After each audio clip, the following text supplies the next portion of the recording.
Welcome back to Good Day Sacramento. Yes, that is a fire you were seeing this morning, hanging out with Metro Fire at Station 58 in Sacramento. We're learning how to use a bulldozer when it comes to saving lives and structures during wildfires.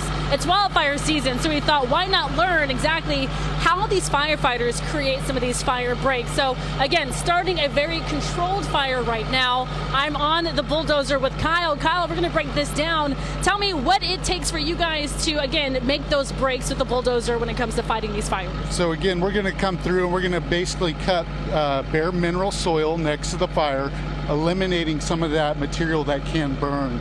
And hopefully the fire will burn up to that edge and it'll burn out the fire. All right, so in a situation like this, again, we kind of set this fire intentionally, so this is not exactly anything crazy, but let's say the flames are really popping in this moment. What would we do?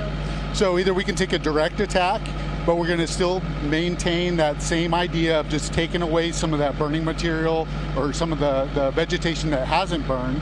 And we're going to go ahead and remove that, and again, it'll hopefully go out in that aspect. I've already had my bulldozing crash course, so why don't you guide me through this and tell me what exactly to do? All right, so we're going to mimic on how we go through it.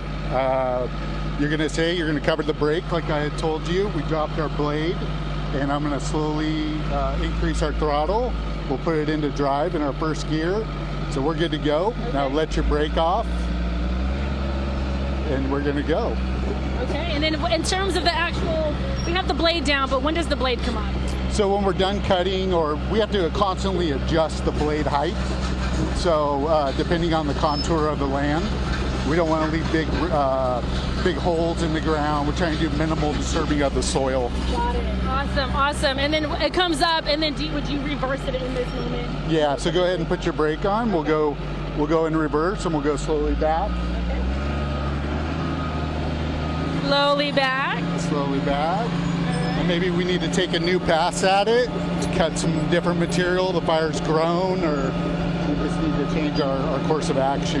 Yeah, and as we're doing this, why don't we go ahead and toss to the video, guys. This is video of just a couple of nights ago. This is kind of a better idea of what you guys are dealing with usually when you get to a scene. Tell me what we're seeing in this video. Yeah, so this is, they're having that fire right before the storm came through. We had quite a bit of wind, and what that operator is doing is he's removing the vegetation. He's basically tracing the outline of the fire on this particular incident, and again, removing that vegetation and hopefully causing that fire to go out. Yeah, and you mentioned the storm. It was windy, so it was a little bit more difficult to create that fire break. Right, it was, yeah. So they had burning embers that were blowing across their line, and in that case, we can make a wider pass, or we may take a less direct approach on it.